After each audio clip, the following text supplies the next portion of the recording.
Hello everyone. तो आप सभी का स्वागत है फिर से आपका अपना YouTube channel examination master by DK में। तो आज हम लोग पढ़ने वाले हैं क्लास 10th का हिस्ट्री सब्जेक्ट से जो है सो चैप्टर जो है सो व्यापार और भूमंडलीकरण से संबंधित ऑब्जेक्टिव क्वेश्चन जो एग्जाम के पॉइंट ऑफ व्यू से मोस्ट इंपॉर्टेंट होने वाला है। तो ज़्यादा से ज़्यादा इस वीडियो को शेयर कीजिए, अगर अच्छा लगे तो लाइक करना नहीं भूलिएगा और कमेंट सेक्शन में बताइएगा जो भी फीडबैक हो कैसा लगा ये वीडियो। और आप सजेशन भी कर सकते हैं, सजेस्ट भी कर सकते हैं अगला नेक्स्ट वीडियो किस टॉपिक पर लाया जाए। तो हम चैप्टर वाइज ऑब्जेक्टिव क्वेश्चन कर रहे हैं। एग्जामिनर जब भी पूछेगा तो क्वेश्चन चैप्टर वाइज ही पूछेगा। कंपटीशन लेवल का तो एग्जाम है ही नहीं जो कभी 9th का कभी 10th और 12th से भी पूछ सकता है। तो जब भी पूछेगा तो क्लास 10th का यानी कि सिलेबस से ही पूछेगा, ऑब्जेक्टिव क्वेश्चन चैप्टर वाइज ही। तो मेरा एक ही उद्देश्य है कि आपको एक भी चैप्टर से जैसे एक भी नंबर आपको स्किप ना हो, एक भी क्वेश्चन आपको छूट ना पाए। इसीलिए हम चैप्टर वाइज ऑब्जेक्टिव क्वेश्चन सभी चैप्टर का सभी विषय का जो है सो हम करा रहे हैं। तो अगर इस चैनल पर नए हैं तो चैनल को सब्सक्राइब करके नोटिफिकेशन कॉल कर लीजिए, क्योंकि एग्जाम से संबंधित सभी कंटेंट वीडियो से लेकर नोट्स तक फ्री में प्रोवाइड कराया जाए। तो इस वीडियो के डिस्क्रिप्शन में मेरा सोशल मीडिया का लिंक दिया गया है, चाहे फेसबुक या इंस्टाग्राम में टेलीग्राम पर examination master by DK search करके वहाँ से सब्सक्राइब ज्वाइन और फॉलो कर सकते हैं। चलिए वीडियो को शुरू करते हैं बिना टाइम गवाते हुए व्यापार और भूमंडलीकरण चैप्टर से। तो आप लोग देख रहे होंगे कि इस वीडियो आप देख रहे होंगे यूट्यूब प्लेटफॉर्म पर वीडियो देख रहे होंगे। तो इस तरह का नीचे होगा रेड कलर का ही लिखा हुआ, तो इस पर आप जो है सो क्लिक करके सब्सक्राइब और एक बेल आइकन का आइकन इस तरह बनेगा, उस पर जो है सो आप क्लिक कर सकते हैं और उस पर नोटिफिकेशन को ऑल कर सकते हैं, जिससे आपको सही समय पर वीडियो को उपलब्ध हो जाए। तो इस तरह का लिखा हुआ होगा। चलिए नेक्स्ट क्वेश्चन फर्स्ट क्वेश्चन करते हैं कि विश्व व्यापार के रूप में कौन सा शहर सबसे पहले उभर कर यानी कि सामने आया था।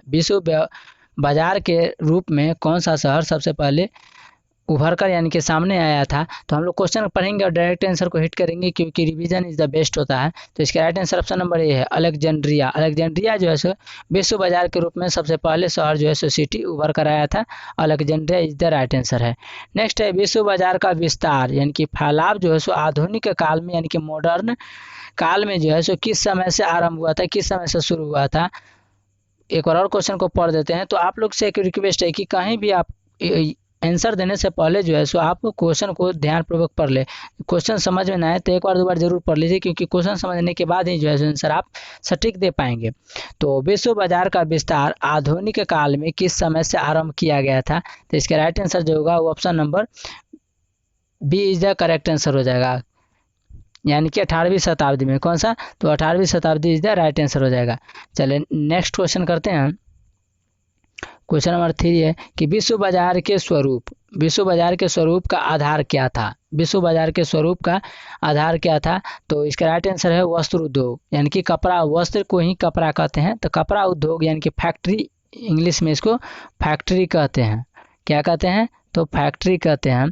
तो विश्व बाजार के स्वरूप का आधार क्या था। तो कपड़ा उद्योग यानी कि वस्त्र उद्योग था। नेक्स्ट है कि विश्व व्यापार संगठन यानी कि WTO, विश्व व्यापार संगठन WTO का फुल फॉर्म होता है वर्ल्ड ट्रेड ऑर्गेनाइजेशन। W से होता है वर्ल्ड और T से होता है ट्रेड और O से होता है ऑर्गेनाइजेशन, यानी कि हिंदी में विश्व व्यापार संगठन की स्थापना कब हुआ था। तो इसका राइट आंसर क्या होगा। तो क्वेश्चन नंबर 4 का जो right answer option number A is the correct है। 1905 ईस्वी में जो है विश्व व्यापार संगठन यानी कि वर्ल्ड ट्रेड ऑर्गेनाइजेशन की स्थापना यानी कि फाउंडेशन हुआ था 1995 में, 1995 में। चलिए नेक्स्ट क्वेश्चन करते हैं। क्वेश्चन नंबर 5 है कि विश्व बैंक का मुख्यालय निम्नलिखित में से, जिसे वर्ल्ड बैंक भी कहते हैं, तो विश्व बैंक का मुख्यालय निम्नलिखित में से किस स्थान पर है, यानी कि कहाँ है, कौन सा देश में। इसके right answer option number D है वाशिंगटन DC। अमेरिका की राजधानी है वाशिंगटन DC। अभी वर्तमान में अमेरिका के राष्ट्रपति जो है सो जो बाइडेन है, 47वें क्रम के 46वें क्रम के जो बाइडेन है। और उपराष्ट्रपति जो है सो जिसको वॉइस प्रेसिडेंट कहते हैं वो कमला हैरिस है, यह भारतीय नागरिक है। चलिए नेक्स्ट है कि विश्वव्यापी आर्थिक संकट किस वर्ष आरंभ हुआ था, यानी कि शुरू हुआ था। विश्वव्यापी आर्थिक जो है संकट, आर्थिक तो समझ रहे होंगे आप लोग। तो आर्थिक संकट किस वर्ष शुरू हुआ था। तो क्वेश्चन नंबर 6 का जो right answer option number C is the correct है, 1929 ईस्वी यानी कि 1923 ईस्वी में जो है सो विश्वव्यापी आर्थिक संकट हमने उभर कर आया था। ये देखिए काफ़ी इंपॉर्टेंट क्वेश्चन है, काफ़ी अपने आप में रिवाइज किया गया, यानी कि रिपीटेड क्वेश्चन है। देखिए 19 के सेकेंड शिफ्ट में, 2020 में फर्स्ट शिफ्ट में और 2021 में फर्स्ट शिफ्ट में यह क्वेश्चन पूछा गया है। तो आपको चैप्टर वाइज एक भी ऑब्जेक्टिव क्वेश्चन या थ्योरी या न्यूमेरिकल छूटने वाला नहीं है। बस आपको ज़्यादा से ज़्यादा इस वीडियो को शेयर करना है और इस चैनल पर नया है तो चैनल को सब्सक्राइब कर लेना है, नोटिफिकेशन कॉल कर लीजिए क्योंकि सही समय पर आपको वीडियो उपलब्ध होता है। तो वीडियो डालने का जो समय है हम सुबह 5 बजे तक, लास्ट जो है अंतिम 6 बजे तक जो वीडियो से है सो अपलोड हो जाता है। तो इसका राइट आंसर क्या है? Option number C is the correct है। नेक्स्ट है, भारत में अकाल कब पड़ा था? अपना देश में अकाल कब पड़ा था? तो इसका राइट आंसर क्या होगा? तो क्वेश्चन नंबर 7 का जो right answer option number A is the correct है। 1850 से 1920 ईस्वी, 1850 से 1920 ईस्वी तक जो है सो भारत में अकाल पड़ा था। तो आप जोड़ सकते हैं 10 साल ये हो गया और 20 साल यानी कि 30 साल जो है सो भारत में अकाल पड़ा था 1850 से 1920 ईस्वी तक। देखिए उस समय कितना जो है सो हमारा देश का जो स्थिति कितना दयनीय था और 1947 में यानी कि 27 साल बाद जो है सो फिर इस स्थिति में भी स्ट्रगल करते हुए अपना देश 27 साल बाद फिर आज़ाद हो गया 15 अगस्त 1947 को। और दिन पूछ लिया जाए तो शुक्रवार दिन था। नेक्स्ट है कि भारत में कैनाल कॉलोनी किस प्रांत में बनाई गई? भारत में कैनाल कॉलोनी किस प्रांत में यानी कि जगह में बनाया गया है, किस स्टेट में बनाया गया है? तो इसका राइट आंसर जो होगा option number D is the correct. Punjab, Punjab की राजधानी कहाँ है? चंडीगढ़। और हरियाणा की राजधानी भी कहाँ है? चंडीगढ़। चले नेक्स्ट है क्वेश्चन नंबर 9। क्वेश्चन नंबर 9 है कि भारत में नई आर्थिक नीति की घोषणा कब की गई थी? भारत में नई आर्थिक नीति की घोषणा कब की गई थी? तो 1991 ईस्वी में जो है सो भारत में आर्थिक नीति की घोषणा की गई थी। नेक्स्ट है, भूमंडलीकरण की शुरुआत किस दशक में हुई? भूमंडलीकरण की शुरुआत जो है सो किस दशक में हुआ था? तो इसका right answer option number A है। 1990 ईस्वी के दशक में जो है सो भूमंडलीकरण की शुरुआत हुआ था। चलिए नेक्स्ट क्वेश्चन करते हैं। Question number 11। क्वेश्चन नंबर 11 है, भूमंडलीकरण शब्द का इजाजत, भूमंडलीकरण शब्द का इजाजत किसने किया था? तो भूमंडलीकरण शब्द का इजाजत जो है सो जॉन विलियमसन ने किया था। कौन किया था? तो जॉन विलियमसन ने भूमंडलीकरण शब्द का इजाजत किया था। भूमंडलीकरण शब्द का सबसे पहले इस्तेमाल अमेरिका ने कब किया था? भूमंडलीकरण क्वेश्चन ऐसे भी घुमा फिरा के पूछ लिया जा सकता है कि भूमंडलीकरण का शब्द का इस्तेमाल सबसे पहले किसने किया था? तो अमेरिका। और यहाँ दे दिया है कि भूमंडली शब्द का सबसे पहले इस्तेमाल अमेरिका ने किया था। तो यहाँ डेट पूछ रहा है कि कब किया था। तो इसका राइट आंसर जो होगा ऑप्शन नंबर ए 1990 ईस्वी में। 1990 में भूमंडलीकरण शब्द का सबसे पहले इस्तेमाल किया गया था 1990 में। और किसके द्वारा? तो अमेरिका के द्वारा किया गया था। चलिए नेक्स्ट है क्वेश्चन नंबर 13। क्वेश्चन नंबर 13 है कि यूरोप में कौन सी संस्था उदय आर्थिक दुष्प्रभावों को समाप्त करने के लिए हुआ? यूरोप में कौन सी संस्था का उदय आर्थिक दुष्प्रभावों को समाप्त करने के लिए हुआ था? तो इसका राइट आंसर जो होगा वो option number is the correct है, G8। यानी कि G8 कहने का मतलब है ग्रुप ऑफ 8। इसमें 8 कंट्री होगा सदस्य, ठीक है। तो ग्रुप 8 का जो है सो 8 सदस्य कंट्री होगा। इसीलिए अगर मान कर चलिए इसमें जो है सो सॉरी इसका right answer option number B होगा 13 का। क्वेश्चन नंबर 13 तो समझा रहे हैं ग्रुप जी, यानी कि ग्रुप जी यहाँ पर दिया हुआ है ना, तो जी इस तरह लिखा रहता था 8, यानी कि जी यह ग्रुप बताता है शॉर्ट में जी, और यहाँ पर 8 है तो 8 यानी में इसमें जो कंट्री का मेंबर होगा ये 8 होगा। लेकिन इसका राइट आंसर जो होगा ऑप्शन नंबर बी, यूरोपीय इकोनॉमिक कम्युनिटी। यूरोपीय कम्युनिटी इसका राइट आंसर होगा। यूरोप में कौन सी संस्था तो जो था वह यूरोपीय इकोनॉमिक कम्युनिटी था। यह 2020 में फर्स्ट शिफ्ट में यह क्वेश्चन पूछा गया है। नेक्स्ट है, यूरोपीय इकोनॉमिक कम्युनिटी की स्थापना कब की गई थी? देखिए यूरोप में कौन सी संस्था था जो आर्थिक दुष्प्रभावों को समाप्त कर दिया था? तो वह यूरोपीय इकोनॉमिक कम्युनिटी था। अब इसका डेट पूछ लिया जाता है। देखिए एग्जामिनर को क्वेश्चन मिलेगा कहाँ से? हर साल जो है बच्चा एग्जाम देता है तो इसी तरह घुमा फिरा कर शब्दों को देता है। देखिए कभी जो पूछ लिया जाता है कि यूरोप में कौन सी संस्था जो है आर्थिक दुष्प्रभाव को समाप्त किया। अब यहाँ अगला क्वेश्चन है कि इसमें इस यूरोपीय इकोनॉमिक कम्युनिटी की स्थापना कब किया, यानी कि इसका डेट पूछ रहा है। तो इसका राइट आंसर जो option number see the correct है, 1957 यानी कि 1957 इसमें जो है जो यूरोपीय इकोनॉमिक कम्युनिटी की स्थापना किया गया था 1957 ईस्वी। इसका राइट आंसर हो जाएगा। नेक्स्ट, अमेरिका के किस क्षेत्र को सोने का शहर कहा जाता है? अमेरिका के किस क्षेत्र को सोने का शहर कहा जाता है? तो option number C, El Dorado. El Dorado को जो है सो अमेरिका के शहर हैं उनको सोना सिटी के नाम से यानी कि सोना शहर के नाम से जाना जाता है, गोल्ड सिटी के नाम से एल डोराडो को। अमेरिका के विश्व व्यापार केंद्र पर आतंकवादी हमला कब हुआ था? अमेरिका के विश्व व्यापार केंद्र पर यानी सेंटर पर आतंकवादी हमला कब किया था? तो इसका राइट आंसर होगा 11 सितंबर 2001 को। 11 सितंबर 2001 को इसका राइट आंसर हो जाएगा। चले नेक्स्ट है क्वेश्चन नंबर 17 है। क्वेश्चन नंबर 17 है कि पेरिस शांति समझौता कब हुआ था? पेरिस शांति समझौता कब हुआ था? तो इसके right answer option number B is the correct, 1919 ईस्वी में।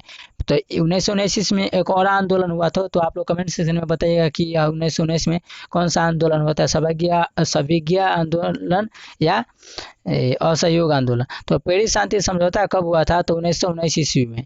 G8 यानी कि ग्रुप ऑफ 8 की स्थापना कब हुआ था? इसमें 8 सदस्य देश है। इसका पिछला क्वेश्चन में जो इसका काफ़ी डिटेल से हम इसका बताए हैं। तो G8 यानी कि ग्रुप ऑफ 8 देशों की स्थापना कब हुआ था? तो क्वेश्चन नंबर 18 का जो राइट आंसर है option number A is the correct, 1975 में। 1975 में जो है सो G8 की स्थापना किया गया था, यानी कि ग्रुप ऑफ 8 कंट्री की स्थापना किया गया था 1975 में, यानी कि 1957। G77 यानी कि G70 यानी ग्रुप जिसमें 77 देशों का ग्रुप होगा की स्थापना कब किया गया था? तो क्वेश्चन नंबर 19 का जो right answer option number is the correct answer हो जाएगा 1964 में। तो G8 का 1975 और G77 का 1964 में स्थापना किया गया था। इसमें 77 देश होगा, इसीलिए इसे ग्रुप ऑफ 77 कहा जाता है। नेक्स्ट है कि बृहद उत्पादक व्यवस्था किस देश में आरंभ की गई थी? यानी कि बहुत उत्पादन व्यवस्था किस देश में जो है शुरू की गई थी? तो इसके राइट आंसर जो ऑप्शन नंबर ए अमेरिका में। अमेरिका की राजधानी वाशिंगटन DC। नेक्स्ट है बृहद उत्पादन की नीति किसने अपनाई थी? तो बृहद उत्पादन व्यवस्था जो है सो अमेरिका में शुरू किया गया था, और नीति जो है सो किसने अपनाया था? तो इसका राइट आंसर होगा हेनरी फोर्ड ने। हेनरी फोर्ड ने बृहद उत्पादन की नीति अपनाई थी। चलिए नेक्स्ट क्वेश्चन कर लेते हैं 22 है कि प्रथम विश्व युद्ध की समाप्ति के बाद, अगर प्रथम विश्व युद्ध कब हुआ था तो आप लोग कमेंट सेक्शन में बताइएगा। प्रथम विश्व युद्ध की समाप्ति हो गया था, यानी कि प्रथम जो विश्व युद्ध चल रहा था वो समाप्त हो गया था। उसके बाद जो है सो यूरोप की अर्थव्यवस्था को पुनर्जीवित करने का प्रयास किया गया, किसके द्वारा? तो क्वेश्चन नंबर 22 का जो right answer option number C is the correct है, अमेरिका। अमेरिका के द्वारा जो प्रथम विश्व युद्ध की समाप्ति के बाद उसके यूरोप की अर्थव्यवस्था को पुनर्जीवित करने का प्रयास किया गया अमेरिका के द्वारा। तो कुल महाद्वीपों की संख्या कितना है? 7 को। कुल महाद्वीपों की संख्या कितना है? 7 को। तो आप लोग गिनेंगे, एशिया सबसे बड़ा महाद्वीप, उसके बाद आता है अफ्रीका, उसके बाद आता है उत्तरी अमेरिका, दक्षिण अमेरिका, यूरोप और ओशिनिया, जिसको ऑस्ट्रेलिया भी कहते हैं। तो ऑस्ट्रेलिया एक देश है और ओशिनिया महाद्वीप पड़ता है उसका नाम। और एक है अटलांटिक महासागर। अटलांटिक महासागर में सिर्फ वैज्ञानिक लोग रिसर्च के लिए जाते हैं, जबकि 6 महाद्वीप पर जो है सो आदमी यानी कि मानव जाति निवास करते हैं। तो वहाँ रिसर्च के लिए वैज्ञानिक लोग जाते हैं। वहाँ पर देखा गया है कि ओजोन लेयर में जो है सो छिद्र पाया गया है अंटार्कटिका में। चले नेक्स्ट है कि क्वेश्चन 23 की द्वितीय महायुद्ध के बाद, द्वितीय महायुद्ध प्रथम तो हो गया, द्वितीय महायुद्ध के बाद यूरोप में कौन सी संस्था का उदय आर्थिक दुष्प्रभाव को समाप्त करने के लिए किया गया था? तो इसका राइट आंसर जो होगा वो option number D is the correct answer हो जाएगा क्वेश्चन नंबर 23 का। यूरोपीय संघ का, किसका? तो यूरोपीय संघ का जो है सो द्वितीय महायुद्ध के बाद जो है सो यूरोप में यूरोपीय संघ का आर्थिक उदय दुष्प्रभाव को समाप्त करने के लिए इसका जो है सो उदय किया गया था। चलिए नेक्स्ट क्वेश्चन कर लेते हैं 24, क्योंकि मेरा उद्देश्य है कि सबसे कम समय में जो है सो ज़्यादा से ज़्यादा आपको कंटेंट प्रोवाइड कराया जाए, सबसे ज़्यादा क्वेश्चन को प्रोवाइड कराया जाए बिना टाइम को गवाते हुए, क्योंकि टाइम बहुत अमूल्य चीज़ है। नेक्स्ट है कि 1923 में विश्व को पूंजी देने वाला दुनिया का सबसे बड़ा कर्जदाता देश कौन था? यानी कि 1923 में विश्व को अगर कोई ये कर्जा बांट रहा था, वह देश दुनिया में सबसे ज़्यादा कौन था? तो इसका राइट आंसर क्या होगा क्वेश्चन नंबर 24 का? Option number B America. America जो था 1923 में विश्व को जो है सो कर्ज देना शुरू किया था। यह काफ़ी पूंजीवादी देश था। 1820 से 1914 के बीच विश्व व्यापार में कितना गुना की वृद्धि हुआ था? यानी कि वृद्धि मतलब होता है बढ़ना। तो 1820 से 1914 के बीच हमारा प्रयास है कि एक भी क्वेश्चन आपको समझ नहीं पाए, ऐसा हो नहीं सकता। मेरा प्रयास रहता है हमेशा से कि एक भी क्वेश्चन को आपको काफ़ी बारीकी से, काफ़ी डिटेल से समझा दें, क्योंकि ऑब्जेक्टिव है। तो ज़्यादा इसमें टाइम खपत नहीं करना चाहते हैं, इससे ज़्यादा मज़ा आने वाला है जब हम थ्योरी करेंगे। तो 1820 से 1914 के बीच विश्व व्यापार में कितना गुना की वृद्धि हो चुका था? तो इसका राइट आंसर होगा क्वेश्चन नंबर 25 का, तो ऑप्शन नंबर बी 25 से 40 गुना। कितना होगा? 25 से 40 गुना जो है सो 1820 से 1914 के बीच जो है सो विश्व व्यापार में 25 से 40% की वृद्धि हो चुका था। चलिए नेक्स्ट क्वेश्चन कर लेते हैं। नेक्स्ट है कि कच्चा कपास जिसको बंगा भी कहते हैं, तो कहाँ उपजता है? रेगुर मिट्टी जिसको काली मिट्टी भी कहते हैं। तो कपास ये कहाँ पाया जाता है? तो महाराष्ट्र में काली मिट्टी है, वहाँ अधिकतर खेती होता है। तो कच्चा कपास का निर्यात मतलब होता है कोई भी चीज़ को बेचना, और आयात मतलब होता है किसी चीज़ को खरीद कर अपने देश में लाना। तो निर्यात आयात आप लोग सुने होंगे। तो कच्चा कपास का निर्यात 1800 से 1872 के बीच 5% से बढ़ाकर कितना प्रतिशत हो गया था? तो क्वेश्चन नंबर 26 का right answer option number B 35%। 35% जो है सो 1800 से 1872 के बीच 5% से बढ़ाकर 35% हो गया कच्चा कपास का निर्यात, यानी कि दूसरे देश में जो है सो भेजा जा रहा था अपना देश से। नेक्स्ट है कि ओटावा सम्मेलन किस वर्ष हुआ था? ओटावा सम्मेलन किस वर्ष हुआ था? तो इसका राइट आंसर जो होगा वो सी 1932 ईस्वी में। ओटावा सम्मेलन 1932 ईस्वी में हुआ था। नेक्स्ट है क्वेश्चन नंबर 28 है, अलेक्जेंड्रिया किस सागर के मुहाने पर बसा है? अलेक्जेंड्रिया किस सागर के मुहाने पर बसा हुआ है? तो इसका राइट आंसर जो होगा वो option number B is the correct है, लाल सागर, जिसको रेड सी भी बोलते हैं। क्या बोलते हैं? तो इसको रेड सी भी बोलते हैं, रेड सी भी बोलते हैं लाल सागर को। चलिए आयरलैंड में जो है सो आलू अकाल कब हुआ था? आयरलैंड में जो है सो आलू की कमी कब दिखा गया था? तो इसका राइट आंसर होगा ऑप्शन नंबर सी 1845 से 1849 के बीच, यानी कि 4 साल तक जो है सो आयरलैंड में आलू का अकाल पड़ा था। तो आप लोग ऐसे भी याद रख सकते हो, अ से आयरलैंड, अ से आलू।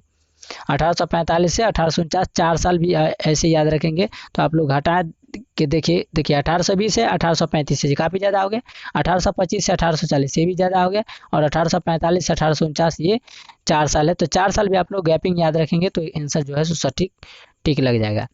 नेक्स्ट है आलू अकाल किस देश में पड़ा था? तो देखिए यह देश पूछ रहा था आयरलैंड, इसका राइट आंसर होगा क्वेश्चन नंबर 30 का, आयरलैंड। आलू अकाल कब पड़ा था? तो आयरलैंड में 1800 कब से 1845 से 1849। चलिए नेक्स्ट है, अलेक्जेंड्रिया नगर की स्थापना किसने किया था? अलेक्जेंड्रिया नगर की स्थापना किसने किया था? तो सिकंदर ने। अलेक्जेंड्रिया नगर की स्थापना किसने किया? सिकंदर ने। आधुनिक युग में अर्थव्यवस्था के क्षेत्र में होने वाली सबसे बड़ी क्रांति कौन सी थी?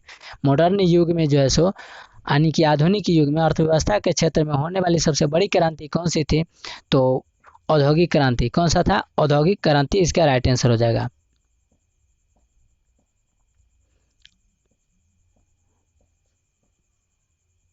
नेक्स्ट है क्वेश्चन नंबर 33। क्वेश्चन नंबर 33 है कि आर्थिक संकट मतलब मंदी यानी कि धीमा पड़ गया के कारण यूरोप में कौन सी नई शासन प्रणाली का उदय हुआ था? तो क्वेश्चन नंबर 33 का जो right answer option number C है, फांसीवादी नाजीवादी शासन का। आर्थिक संकट मंदी के कारण यूरोप में कौन सी नई शासन प्रणाली का उदय हुआ था? तो फांसीवादी नाजीवादी शासन का। अंतर्राष्ट्रीय मुद्रा कोष इंग्लिश में IMF, और इसको कहते हैं international monetary fund. International monetary fund कहते हैं, मॉनेटरी फंड कहते हैं। तो IMF यानी कि अंतर्राष्ट्रीय मुद्रा कोष इंटरनेशनल मॉनेटरी फंड का मुख्यालय कहाँ है? तो क्वेश्चन नंबर 34 का जो राइट आंसर होगा वो option number B is the correct answer हो जाएगा, वाशिंगटन DC में। वर्ल्ड बैंक का जो है सो मुख्यालय कहाँ है? वाशिंगटन DC में ही। तो ये आप लोग याद रखेंगे। चलिए नेक्स्ट क्वेश्चन करते हैं। क्वेश्चन नंबर 35 है कि गुलामी प्रथा का प्रचलन किस देश में हुआ था? गुलामी प्रथा का प्रचलन किस देश में हुआ था? तो इसके राइट आंसर जो होगा ऑप्शन नंबर सी, अमेरिका में ही। कहाँ हुआ था? तो गुलामी प्रथा का प्रचलन जो है सो अमेरिका में ही हुआ था। नेक्स्ट है, साम्यवादी गुट का अगुवा कौन सा देश को कहा जाता है? साम्यवादी गुट का अगुवा देश कौन सा था? तो क्वेश्चन नंबर 36 का राइट आंसर सोवियत संघ था। सोवियत संघ जिसको USSR बोलते हैं। अभी भी दुनिया का सबसे बड़ा देश रूस होता है, क्योंकि वो 15 देशों में टूट गया, विभाजित हो गया, जिसको सोवियत संघ कहते थे। अभी भी क्षेत्रफल की दृष्टि से बड़ा ही है। सोवियत संघ यानी कि साम्यवादी गुट का अगुआ देश कौन सा था, तो सोवियत संघ था।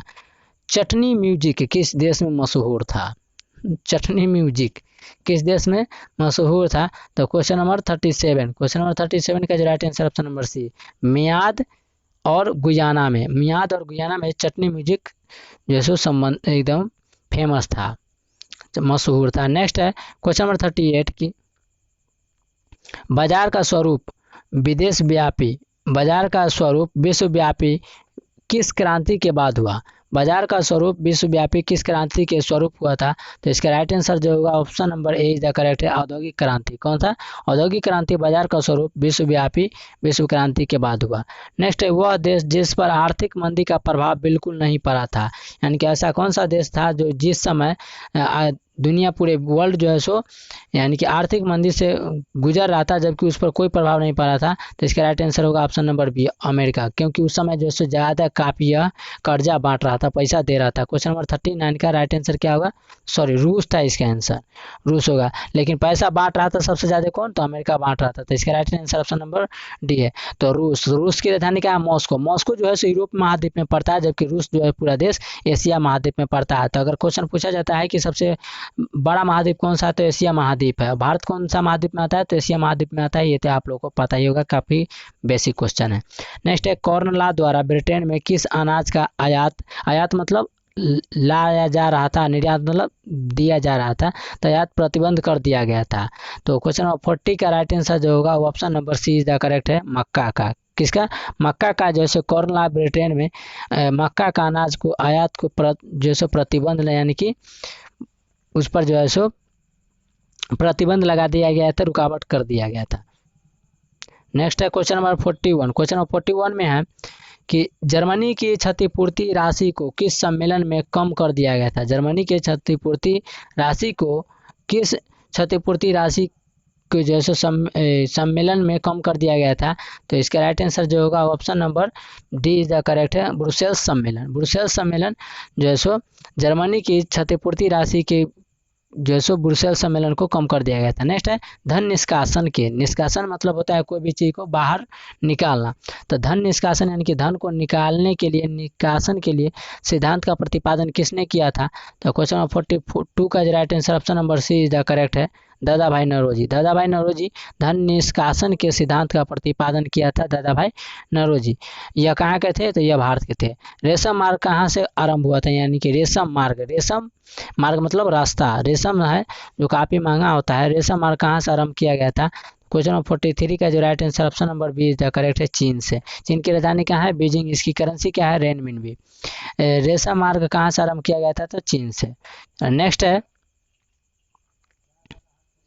क्वेश्चन नंबर 44 कि पास्ता सिसिली कहाँ है, इटली में है, किसके द्वारा ले जाया गया था, पास्ता सिसिली इटली में है, किसके द्वारा ले जाया गया था, तो क्वेश्चन नंबर 44 का right answer option number A है, अरबों द्वारा। किसके द्वारा, अरबों द्वारा। ईस्ट इंडिया कंपनी भारत से अफीम का निर्यात किस देश को करती थी, निर्यात मतलब वही, हम मान के चलिए यहाँ से हम किसी को दे रहे हैं तो उसको निर्यात हो गया। मान के चलिए दो दोस्त हैं, हम किसी दोस्त को कुछ सामान दे रहे हैं तो वो हो गया निर्यात। मान के चलिए कि बुक मांगा, वो बुक हम दे रहे हैं किसी को तो वो हम निर्यात कर रहे हैं, जब उसे हम लेंगे तो वो आयात हो गया। तो ईस्ट इंडिया कंपनी भारत से अफीम का निर्यात किस देश में किया जा रहा था, तो क्वेश्चन नंबर 45 का राइट आंसर बी होगा, चीन को। किसको, चीन को। धन निष्कासन के सिद्धांत का प्रतिपादन किस भारतीय राष्ट्रवादी ने किया था, तो दादा भाई नौरोजी, पढ़ चुके हैं। क्वेश्चन नंबर 46 का राइट आंसर होगा ऑप्शन नंबर ए, धन निष्कासन के सिद्धांत का प्रतिपादन जो किया था वो भारतीय राष्ट्रवादी था, भारतीय राष्ट्रवादी वो दादा भाई नौरोजी थे। नेक्स्ट है कि कॉर्न लॉ किस देश में पारित किया गया था, कॉर्न लॉ किस देश में पारित किया गया था, तो क्वेश्चन नंबर 47 का जो right answer option number B, Britain में। ब्रिटेन में जो है कॉर्न लॉ किस देश में पारित किया गया था, तो ब्रिटेन में। यही सब जो था भारत पर राज किया था ब्रिटेन वाला अंग्रेजवा। द कॉमर्स ऑफ नेशन नामक पुस्तक के लेखक कौन थे, यानी कि राइटर कौन थे, द कॉमर्स ऑफ नेशन नामक पुस्तक के लेखक यानी कि राइटर कौन थे, क्वेश्चन नंबर 48 का right answer option number C, कार्डलिफ। कार्डलिफ जो थे द कॉमर्स ऑफ नेशन नामक पुस्तक था, उसके लेखक यानी कि राइटर थे कार्डलिफ। चलिए नेक्स्ट है कि न्यू डील को किस अमेरिकी राष्ट्रपति ने लागू किया। न्यू डील को किस अमेरिकी राष्ट्रपति ने लागू किया था, तो क्वेश्चन नंबर 49 का right answer option number A Roosevelt. तो अमेरिका के सबसे प्रथम राष्ट्रपति कौन थे, तो जॉर्ज वाशिंगटन थे। क्वेश्चन इस तरह भी पूछा जा सकता है कि अमेरिका के सर्वप्रथम राष्ट्रपति कौन थे, तो जॉर्ज वाशिंगटन। भारत का सबसे सर्वप्रथम राष्ट्रपति यानी कि पुरुष में कौन थे, तो राजेंद्र प्रसाद। जबकि महिला में पूछा जाए तो प्रतिभा देवी सिंह पाटिल थी महिला में। और दूसरी महिला कौन बनी है राष्ट्रपति भारत के, तो द्रौपदी मुर्मू 2022 में, जो आप लोग अभी वीडियो देख रहे हैं। तो कम नंबर के है, तो 15वां नंबर के है। और 14वां नंबर के उपराष्ट्रपति बनी है कौन, जगदीप धनखड़, जो कहाँ के गवर्नर थे, तो पश्चिम बंगाल के गवर्नर थे। अभी पश्चिम बंगाल में गवर्नर कौन है, ला गणेशन, और मणिपुर के गवर्नर भी है ला गणेशन, के दोनों स्टेट का जो है उनका भार संभाला गया है। चलिए नेक्स्ट है क्वेश्चन नंबर 50। क्वेश्चन नंबर 50 है कि ट्रांसवाल अमेरिका के स्वर्ण खानों तक पहुंचने में किसे सफलता मिला। तो क्वेश्चन पूछा जा सकता है कि ट्रांसवाल कहाँ है, अमेरिका में, ये किसके लिए प्रसिद्ध है, तो स्वर्ण खानों के लिए। यहाँ जो है स्वर्ण खाना है तक पहुंचने में किस सफलता मिला था, तो क्वेश्चन नंबर 50 का जो right answer option number D है स्टैनली। क्या है, स्टैनली। ट्रांसवाल अफ्रीका के स्वर्ण खानों तक पहुंचने में किसे सफलता मिली थी, तो स्टैनली को। नेक्स्ट है सार्क का मुख्यालय कहाँ है, सार्क इस तरह लिखा होगा SARC। तो इसका फुल फॉर्म होता है south Asian association regional corporation. इसकी स्थापना कहाँ है, काठमांडू नेपाल में है।